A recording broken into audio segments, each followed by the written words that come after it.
Saya cenderung milih cucak hijau karena ini tantangan buat saya. Cucak hijau banyak yang mengatakan tidak bisa diternak. Saya akan membuktikan bahwa cucak hijau ini bisa diternak.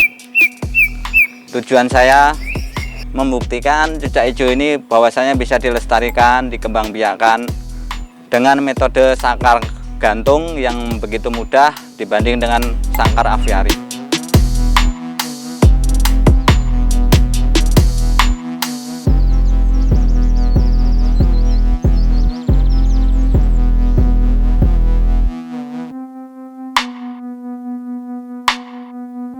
Assalamualaikum warahmatullahi wabarakatuh. Jumpa lagi bersama saya Mas Cipto. Tetap putus asa, jangan semangat menangkarkan cucak hijau. Salam lestari cucak hijau Indonesia. Di kali ini saya membawakan sedikit pengetahuan bagi Anda tentang tujuan saya menangkar cucak hijau yang lagi booming akhir-akhir ini. Kalau menurut saya cucak hijau ini sangat unik untuk dimiliki, terutama dari segi fisiknya atau kicauannya yang indah. Akan tetapi cucak hijau ini kan sudah dikatakan burung yang dilindungi, makanya tujuan utama saya adalah melestarikan agar tidak punah. Saya memilih cucak hijau ini salah satunya karena itu hobi saya main cucak hijau. Dan pastinya kawan-kawan juga hobi cucak hijau dan tidak mau cucak hijau ini nantinya punah. Pemerintah juga sudah menerapkan dengan program melalui BSKDA yang sudah mengeluarkan surat keputusan menterinya, yaitu bahwa cucak hijau itu dilindungin.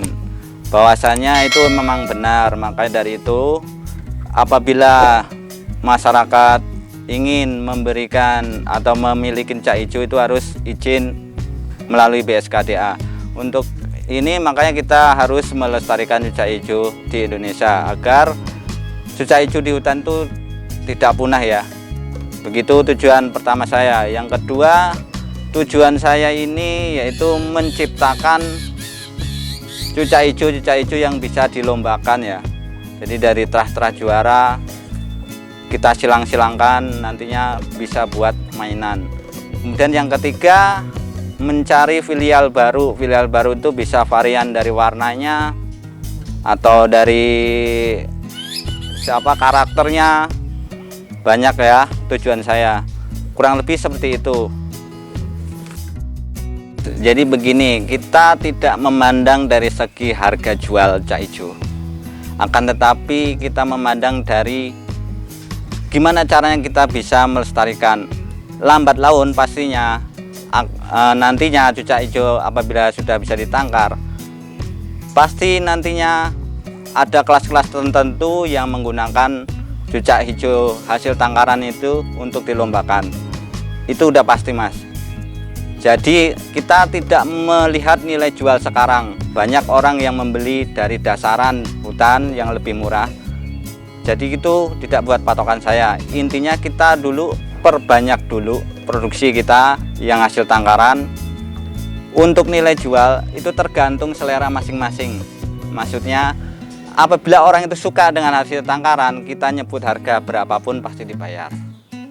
Begitu juga dengan indukan yang kita gunakan. Apabila indukan itu prestasi, ya insya Allah juga dia pasti akan mengejarnya. Jadi kita tidak mendasarkan dengan daya beli masyarakat yang hasil tangkaran tuh kayak gimana atau begitu. Cenderung masyarakat tuh nyari yang hutan itu tidak dipermasalahkan. Jadi menurut saya itu tidak jadi halangan buat saya tentang materi yang kita hasilkan nanti. Makanya kita harus sedini mungkin mempersiapkan untuk untuk mempersiapkan nantinya apabila cucak hijau itu memang benar-benar sudah dilindungin. Jadi sementara ini kan masih belum begitu nge-booming atau berlaku peraturan maka kita harus siap-siap, terutama untuk mendaftarkan yang bagi punya cucak hijau yang masih tangkapan hutan.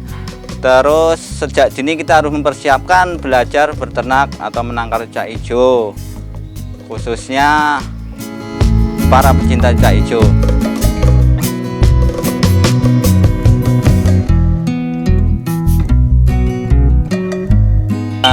Waktu saya pertama kali menernak cucak hijau, awal mula saya itu mempunyai 3 betina dan 1 jantan.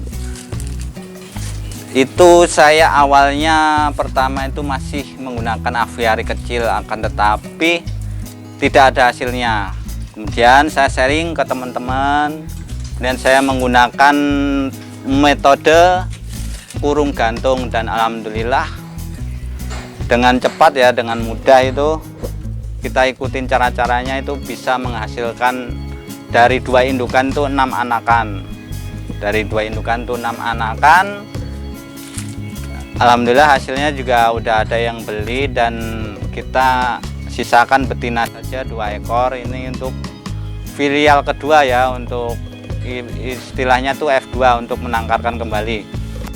Jadi dimulai dari 1 jantan 2 betina saya mengembangkan, dan akhirnya sekarang pun saya mulai memperbanyak produksi saya ya, dengan tujuan tadi melestarikan dan mengantisipasi apabila peraturan pemerintah itu memang benar-benar digalakkan ya, kita itu sudah siap dengan hasil tangkaran.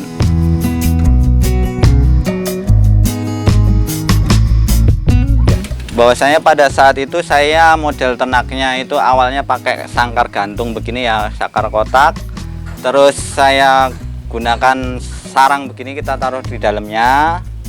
Kita kondisikan tuh betina di dalamnya dulu sampai dia mapan. Kita kasih asupan vitamin dan proteinnya sampai dia masa kawinnya itu datang. Baru metode itu nunggu betina siap kawin atau ngeleper, baru kita masukkan biar dia ngawin. Langsung kita cabut, pisah jantannya. Awalnya saya menggunakan sangkar kotak begini.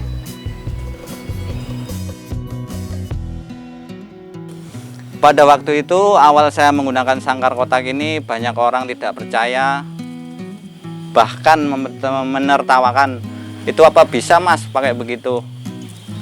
Dan saya pun membantahnya, selagi kamu tidak mencoba dan tidak mengikuti cara ini, kamu tidak akan mengetahui hasilnya. Dan akhirnya pun saya menunjukkan hasilnya. Alhamdulillah itu jadi mas. Jadi orang pun pada bingung, dan sampai sekarang pun banyak yang menggunakan sangkar gantung. Khususnya ini kita mempunyai komunitas tersendiri, yaitu Jos Jumbo, yang awal dibentuknya itu oleh Mbah Waskito di Yogyakarta, dan kita kembangkan seluruh Indonesia. Ini banyak sekali pengikutnya. Alhamdulillah mereka juga pakai sangkar gantung, dan sudah banyak yang menerapkan metode ini, lebih efektif daripada aviari. Jadi kepercayaan orang itu mulai terbangun dan sudah mengikuti. Nah, kemudian kendala di kurung kotak ini, yang pertama itu yang bikin sulit adalah mengondisikan betinanya mas, yaitu betina itu benar-benar harus mempunyai kriteria yang satu, mapan, dalam artian tuh mapan umur, yang kedua mapan di sangkarnya itu sendiri. Jadi itu harus benar-benar mapan. Yang sulit sebagai kendala itu cuman satu, itu membuat birahi betina itu memasukin masa kawin sehingga dia tuh ngeleper. Itu tuh prosesnya panjang. Jadi sesuaikan dengan karakter betina itu masing-masing. Begitu mas kendalanya yang susah. Kemudian kendala kedua, biasanya kalau pakai sangkar gantung itu pemilihan betina dan jantan itu benar-benar tuh harus yang sudah bisa untuk dikawinkan. Jadi jangan pakai yang lebih muda, itu jangan dipakai. Seperti ini masih siapan ya, kita rawat dengan sabar, dengan senang hati, tunggu dia sampai siap, sampai mapan, baru ntar kita kawinkan. Yang kedua, yang saya bilang tadi, kendalanya memilih betina yang jantan dan betina yang tua itu, agar lebih cepat dalam menernak itu, kita tidak perlu menunggu lama-lama. Setelah ada kendala, pastinya kita harus nyari solusi, yaitu solusinya itu membuat betina itu harus tenang, nyaman. Solusinya itu membuat betina itu semua tenang, nyaman, tidak boleh ada gangguan yang berisik lah, berlalu lalang dan segala macam. Intinya dia biar betina itu fokus gitu. Fokus dengan majikan dan majikannya sendiri. Jadi apalnya dengan majikan sendiri. Terus solusinya itu memberikan umpan asupan protein dan vitaminnya itu bertahap, itu tidak boleh terputus. Ya, jangkrik kita kasih, ulet Hongkong kita kasih, kapsul kroto kita kasih, terus penunjang lain, EF yang lain tuh banyak seperti maggot, terus banyak lagi, banyak yang buat menaikin birahi. Kemudian buah-buahan pun itu harus diberikan secara variasi. Seumpamanya hari ini pisang, 2 hari berikutnya 2 hari itu bisa kita ganti sawo, apel. Nah, itu penunjang-penunjangnya, solusi agar betina ini tidak terkendala dalam membuat dia itu nyaman dan subur, apalagi memasukin masa kawin itu tidak begitu lama. Terus ciri-cirinya betina yang siap itu seperti begini ya, dia sehat ya. Kalau udah subur dan sehat ini biasanya tidak lama lagi masa kawin itu akan datang. Dia pasti antar sudah mbulatin sarang, tinggal kita naikin EF-nya aja gitu untuk membuat betina ini masuk masa kawin. Ya itu tadi yang saya bicarakan, jangan pelit-pelit sama extra fooding, buah-buahan, terus jangkriknya banyakin, ulet Hongkongnya tapi divariasikan. Kemudian kenalin karakter betina satu sama yang lain. Kalau yang punya betina banyak, pokoknya pahamin karakternya, maunya kayak gini nih betina. Itu jangan sampai kita ntar terkendalanya di betinanya kok masih giras, berarti karakternya itu masih belum mapan. Kita harus kenalin karakternya. Kemudian solusi yang ketiga agar cepat reproduksi, kita harus setiap hari itu wajib mengontrol kondisi tangkaran kita ya. Kita wajib mengontrol. Biasanya tuh hari per hari itu berbeda-beda. Hari sekian nih, wah ini masih galak. Hari sekian nih masih berantakan ini. Berarti kita harus paham nih. Kita tuh harus paham satu-satu gitu.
Awalnya saya tuh dari satu pasang, awalnya saya dari satu jantan 3 betina. Kemudian saya kembangkan nih Mas, sudah dapat betina banyak ya, alhamdulillah nih semuanya ini ada 12 betina cucak hijau. Selain di luar cucak cungkok ya, cucak cungkok kan burung impor. Ini khususnya cucak hijau ini saya udah 12. Yang sudah produksi itu di saya 3 ekor betina itu udah aktif produksi. Sekarang lagi penyesuaian diri karena habis pindah tempat. Jadi kita nyari tempat baru lagi untuk memperbanyak biar luas, biar gampang. Ini saya udah punya 12 pasang, ada yang siapan, ada yang udah produksi, ada yang sudah saya kawinkan lagi, betina baru, tinggal nunggu nelor. Ya inilah kegiatan saya sehari-hari, ngeliatin karakternya, nyeting, birahinya. Mudah-mudahan ini bisa menjadi pelajaran bagi kicomania untuk mempersiapkan dari dini menangkar cucak hijau ya. Tetap putus asa, jangan semangat lah intinya. Setelah saya berhasil menangkar di kurung gantung ya, awalnya saya ditertawakan, sekarang banyak sekali yang mohon maaf ya japri ke saya setiap malam tanya gimana caranya Om. Ya alhamdulillah saya nanggapin dengan senang hati ya. Pada dasarnya dari awal tidak percaya, sekarang udah banyak yang mau menangkarkan cucak hijau dengan metode kurung gantung ini. Makanya saya bilang nih alhamdulillah bersyukur banyak masyarakat Indonesia yang sudah mau menangkarkan cucak hijau dengan kurung gantung. Iya pasti suka dukanya pasti ntar ada. Makanya ini alhamdulillah yang tadi menertawakan saya, yang setelah saya ada hasilnya saya tunjukkan bagaimana caranya, sekarang banyak yang ngikutin Mas. Bahkan seluruh Indonesia, kemarin pun dari Samarinda japri ke saya, ada yang dari Sumatera juga ada tuh. Sekarang kita juga sudah punya wadah tersendiri, komunitas tersendiri, di situ bisa sharing-sharing. Silahkan aja kita gabung ke grup Facebook Jos Jumbo, mau di daerah masing-masing tuh ada, Surabaya, Jogja, ya kan, Depok pun sudah ada. Silahkan bergabung yang pengen belajar. Yaitu tadi yang tadi yang menertawakan, sekarang alhamdulillah balik ngikutin cara kami ya. Utama saya ya sekarang hasil tangkaran saya tuh targetnya itu untuk koleksi dulu sendiri. Sambil berjalan, setelah ini produknya banyak ya, kita kan kemarin juga sudah, sebelumnya itu sudah banyak pesanan. Untuk saat ini nih target saya ini untuk dikembangbiakan. Jadi kita targetnya untuk memperkembangbiakan lagi, kita stop dulu penjualannya ya, karena kemarin kita juga sempat hasilnya kita jual, tapi sekarang ini target utama saya ingin nangkarkan lagi, jadi F2 kali F2 nantinya, jadi hasil tangkaran seperti ini nih, hasil tangkaran saya sendiri nih, tapi betina ya. Ini saya kasih nama Jetly, waktu itu ternyata ini betina. Awalnya nih Jetly, ternyata ini jadi betina, makanya ini betina F2 ini. Makanya target saya itu memproduksi sendiri lah, dari hasil tangkaran kita produksi sendiri. Terus untuk kedepannya nanti kalau setelah benar-benar pemerintah ini menetapkan dan